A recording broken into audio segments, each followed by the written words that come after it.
تو اس کے بعد چیزوں کو تبدیل کرنا، چیزوں میں تبدیلی لانا بہت زیادہ مشکل ہو گیا. اگر کوئی ایسی چیز جو کہ لوگوں کے لیے فائدہ مند نہیں ہے، اگر اس کو تبدیل کرنا ہے تو وہ ممکن نہیں تھا. پوپ صاحب کی کہی ہوئی بات، ان کا بنایا ہوا کوئی بھی اصول، اس کو تبدیل کرنا ناممکن تھا. اور دن بہ دن یہ جو کلیسیا کا ڈھانچہ تھا وہ بہت زیادہ مضبوط ہوتا گیا. پھر کیا ہوا کہ جو ایمان ہے وہ اور زیادہ مشکل اور اس کو پیچیدہ بنا دیا گیا. جیسے میں نے ذکر کیا کہ مذہب کے اندر جو سزا اور جزا کا تصور ہے یہ لوگوں کے ذہنوں میں ڈالا گیا، لوگوں کو متحد بنایا گیا، لوگوں کو غلام بنایا گیا. یہ ہم ساری باتیں کر رہے ہیں ابتدائی کلیسیا کی. موجودہ دور میں اگر آپ ابھی کلیسیا کو دیکھتے ہیں، اپنے فادر صاحبان اور ہم جو مومنین ہیں، ہمارے جو ریلیشنز ہیں، اگر آپ ان پہ تھوڑی سی بات کریں، ان پہ غور کریں تو وہ کیسے ہیں؟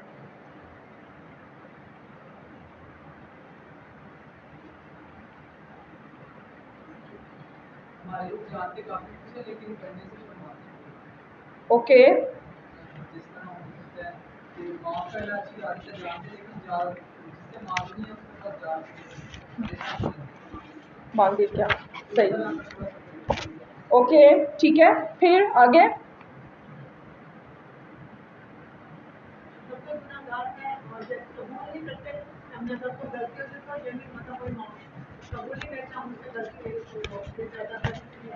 چلے میں کویسچن کو تھوڑا سا بدلتی ہوں، شاید میں جو آپ سے پوچھنا چاہ رہی ہوں مجھے وہ جواب نہیں آ رہا، میں اپنا کویسچن بدلتی ہوں. اچھا جی، اب مجھے آپ یہ بتائیں، جو ہمارے فادرز ہیں ان کی ایک ڈیزیگنیشن ہے، ٹھیک ہے؟ آپ کے دل میں بڑی ان کی رسپیکٹ ہے، اور رسپیکٹ کرنی بھی چاہیے. ہمارے پریسٹ ہیں، ہمیں ان کی رسپیکٹ کرنی چاہیے. موجودہ دور میں آج کل جو 20ویں اور 21ویں صدی ہے، اس میں بہت ساری موومنٹس چلی، بہت ساری تنظیمیں بنی، بہت سارے ادارے بن گئے ہیں. ابھی بہت اویئرنیس ہے، لوگوں کے حقوق کے بارے میں بات کی جاتی ہے، وقار کی بات کی جاتی ہے، رسپیکٹ کی بات کی جاتی ہے. تو آپ مجھے یہ بتائیں، اگر ہم فادرز کو بہت رسپیکٹ دیتے ہیں، ہم بہت زیادہ، کئی دفعہ ہم جو مومنین ہیں نا، ہم ایسے ان کو اوپر بٹھا کے رکھتے ہیں جیسے خدا کے بعد بس وہی ہیں اور کوئی نہیں ہے. تو آپ مجھے یہ بتائیں کہ جو رسپیکٹ ہے آپ کی، میری اور فادرز کی رسپیکٹ، اس میں کتنا کو ڈفرینس ہونا چاہیے؟ آئی تھنک اگر رسپیکٹ کی بات کی جائے تو ہر ایک بندے کی، کوئی بھی ہوتا ہے تو اس کی رسپیکٹ تو ہر ایک کی اپنی اپنی، تو چاہے وہ ایز اے پریسٹ ہے اس کی رسپیکٹ بھی اتنی ہی اہم ہے، اور ایز اے لیڈی ہماری بھی رسپیکٹ جو ہے اتنی ہی ہے. عزت کی بات کرتے ہیں تو عزت برابر.